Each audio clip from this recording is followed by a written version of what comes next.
My name is Craig Day, and this is my video presentation of my professional portfolio for my Master's of Education degree at Concordia University 2013. We're going to cover 10 competencies today, 2 artifacts per competency, but before that, let's talk about me as a teacher. Just finished my 4th year as teaching, 2 years as a 3rd grade teacher, Gresham Barlow School District, lost my job due to budget reductions, and then started subbing for primarily Gresham Barlow and David Douglas after that. Let's go ahead and jump into the competencies. For the first one, it focuses on long-term goals. How do we want our kids to get to where we want them to be by the end of the year? So I put 2 things in there. I put an intervention schedule in and a best literacy materials report. The intervention schedule was focused on reading. So I wanted to double my interventions for 1st, 2nd, and 3rd grade because they need the most interventions. I wanted to make sure that my interventions for 4th and 5th were in the morning before the kids were checked out and ready to go home. And I also wanted to make sure that all my core reading times were in the morning when all kids were ready to learn and ready to go. The literacy materials is basically just a compilation of all the good stuff I've seen over the years. So to teach my whole groups, I would use Literacy by Design, some of their small group instruction stories, all their interactive games, and then I would take the LLI and ERI stories, which are really fun for the kids, and combine those 2 together. That would be my whole group instruction. Small group instruction, again, some of the stories from LLI, some of the stories from ERI, some of the stories from the small group Literacy by Design. That would be my small group. Second thing I would use, or I guess assessments is where I need to go now. So I would use a DRA for comprehension and an easy CBM for all the word stuff. So word fluency, segmentation, so on and so forth. Competency 2, which is knowing your kids, and we all should know our kids if we want to be teachers, right? So I started with a 3-piece lesson. It's a lesson that I taught with an EA. She observed the first time, and then at the end she would teach it and I observed it. Now, the reason I chose this piece for this competency is because I'm trying to figure out how to get the kids engaged. Now, they were a kindergarten group, end of the year, having a hard time staying focused. So I introduced what's called a super reading tally. Now, you just take a Post-it note, put it on the table. Anytime you see them doing what they should be, give them a check mark. End of our 30 minutes, whoever has the most check marks gets a reward. Doesn't have to be a reward you make up. It can be any reward that you have that your school uses. Something they get to see, their teacher gets to see, parents get to see, so on and so forth. Just something to acknowledge what they're doing. The 3rd thing I used was a case study with the 4th thing I used was a case study with my son. His teacher basically was telling me that he was reading and comprehending as a 5th grader. I didn't feel that was a proper assumption on her part. So I put him through a series of tests, used a lot of the Marie Clay stuff to figure out if his comprehension was really that high. What I found out is that his fluency was that high, his word recognition was that high, and that his memorization of sight words was amazing, but he had no way to comprehend. So I developed a program using a graphic novel where I would have him read 1 or 2, maybe 3 pages, give him comprehension questions after each of those first 2 or 3 pages, and it kind of helped free him up.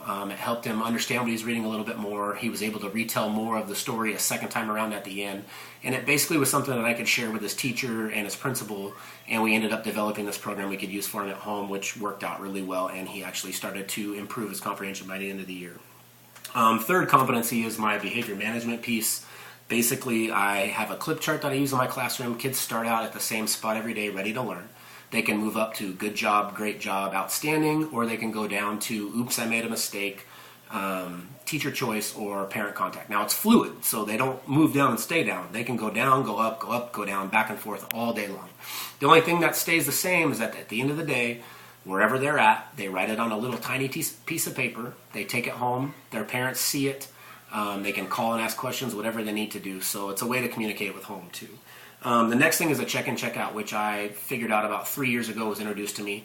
I used it for kids that were not in my classroom but needed to come see me to kind of keep them behaving the way they should be. It's more of a short-term concept, not really a long-term thing. Basically, they get a smiley face, a regular face, or a frowny face, depending on how they're doing throughout their day, and there's different time blocks that they get faces for. You set a goal, they meet their goal. I would celebrate in front of my classroom, give them a little sticker, send them on their way. Hopefully within 2 or 3 weeks, they figure it out, they're ready to go, and we can take them off the check-in, check-out. Some kids stay on longer, but the hope is that they're done in a couple of weeks. Excuse me. 4th competency. I took it as parent participation. So I have 2 artifacts in here. I have a newsletter that I would use monthly for my classroom, and I have a scavenger hunt that I did with the kids at the beginning of the year during our open house. Now, the scavenger hunt is a collaborative thing with the parents. So it could be because the kids are shy, it could be because the kids are having a hard time reading, but either way, there's no way that they can do it without their parent. And I did that on purpose because I wanted to see how the kids and the parents interacted. And I also wanted to have a chance to talk with the parents, because one of the things they would have to do is come find me in the room and introduce themselves. So at least that way I could meet the parents, tell them what my expectations were, find out if they're interested in volunteering, and just set the tone that, hey, you're part of my classroom this year too. It's not just your child. It's me, your child, and you. The next thing is the newsletter, and this is the continuation of that scavenger hunt, basically. Every month, a school generally sends home a newsletter to let people know what's going on. Well, I would send one home from my classroom as well, so you could see what we were learning, what we just learned, and what we're going to learn. Also, if there was a field trip coming up or a special event coming up, the parents would be informed and be able to get their child ready for that. Competency 5, collaborating with families and colleagues. So I looked at that as like, how do you collaborate with a family outside of the educational time, or how do you collaborate with your colleagues when you're not actually teaching? So the family night thing, I put in a flyer from one of the family nights we did when I was working as a third grade teacher. We did a science night where teachers would put out their favorite things that they did as a child, science projects. All the parents would come into the gym, demonstrate it, let the kids try it, and just rotate them through. Now, the other cool thing about the family nights is that a lot of the local businesses around would donate food. Now, when you're in a low SES area, free food to feed your kids is a great thing. Everybody wants to come do that. Everybody was excited about that. So that was really cool that we had both those pieces. They could learn together, they could have fun together, and then we could all eat together. The second part of that is the professional support plan, which is something I put together for me and my colleagues. It's part of my reading endorsement that I did this last year. Basically, it's how do you keep professional development exciting for teachers? I mean, how many times have you been in a professional development setting where 5 teachers are on their iPads, 5 teachers are on their iPhones, you got a group of teachers giggling, laughing in the back of the room? It's just like teaching in front of the classroom in all reality. Anyways, so I talk about how I think professional development needs to be kept in a comfortable environment where the teachers are interactive, they're engaged, they want to learn, and they feel comfortable. Because if you put them somewhere else, they're probably not going to pay attention. I mean, I've done it myself. I'm sure you've done it as well.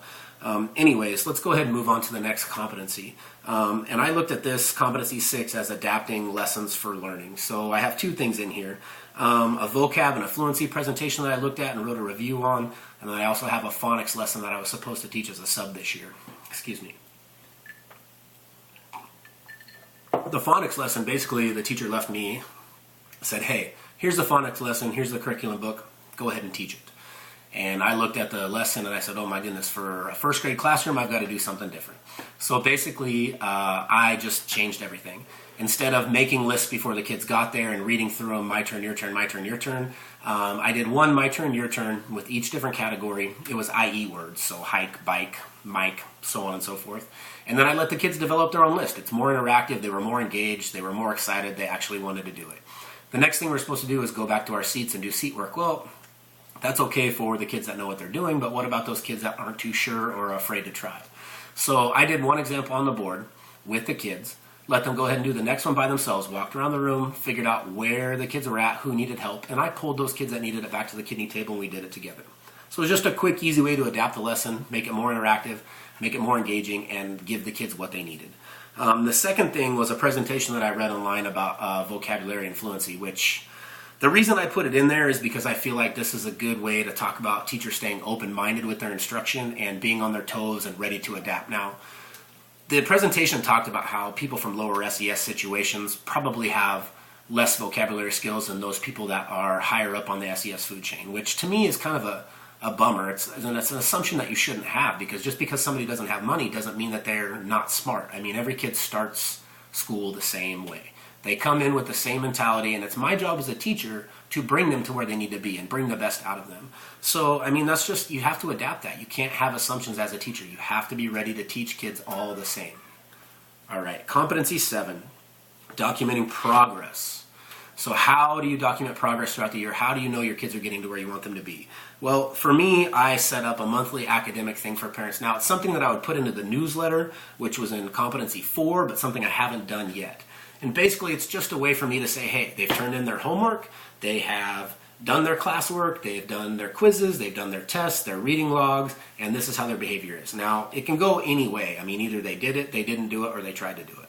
But at least that way the parents can see it, I can see it, and we can talk about it and communicate if need be. The second piece of that is a binder that I keep that tracks the actual scores that they're getting on some of these tests, their quizzes.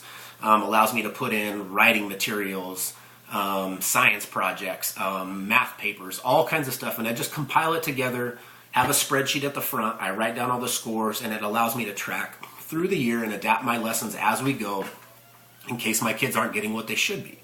So competency 8A, best practices in teaching. So there's two things I put in there, a daily 5 chart and then some learning games. Now, I'm not going to talk about all the learning games or my entire daily 5 thing because I'm trying to keep this quick and get through it.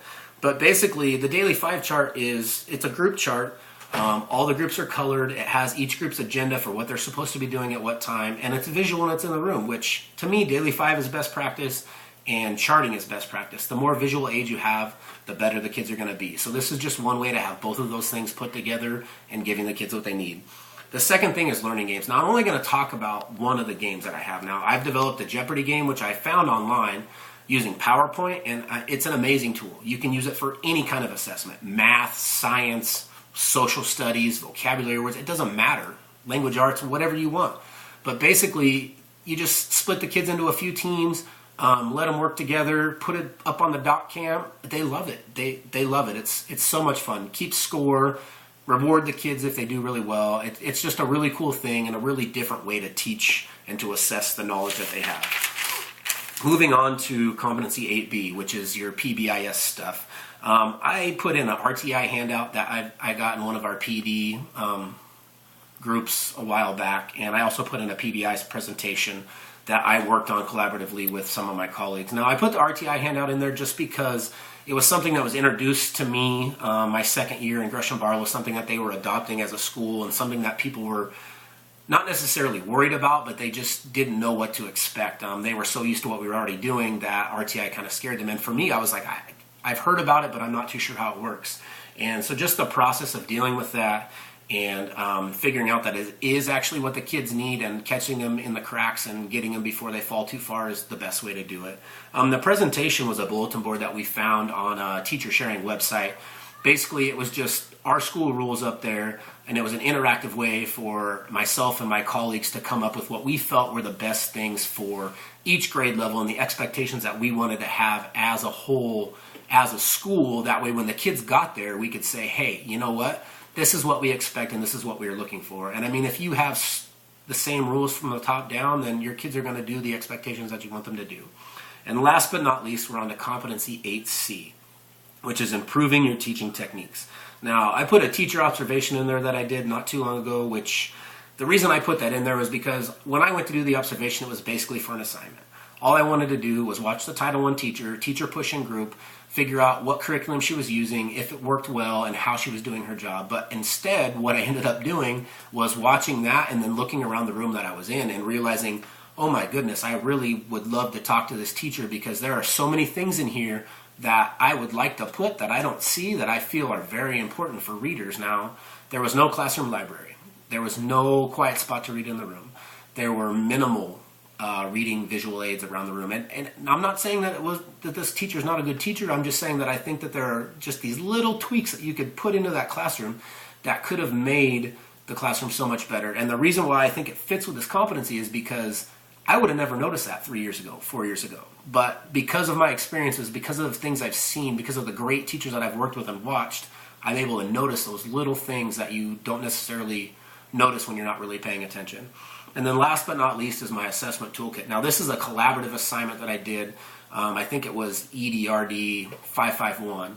Basically, everybody in the class had to look up 3 assessment tools, reading or writing, post them onto a discussion board, and then we would interact together and talk about which ones we liked, which ones we thought we should throw out, so on and so forth. And then everybody had to develop one that had 10 writing and 10 reading of their own. So I have my own assessment toolkit that has 20 different assessments, 20 different things I can look at to help my kids learn and assess them throughout the year. And to me, that's the most useful one I have. I mean, that's something that I'm going to use forever. It's something I have in my computer, something I can go look at anytime I want to. And it was just a really collaborative way to work with my colleagues and get something that everybody can use or that all people can use. So, well, that's it in a nutshell. There's my presentation. Sorry I didn't have a lot of visual aids. It's all on the computer. Like I said, if you want to go check it out on the discussion board. You can see some of those things. Hope I didn't bore you to death, and have a great day.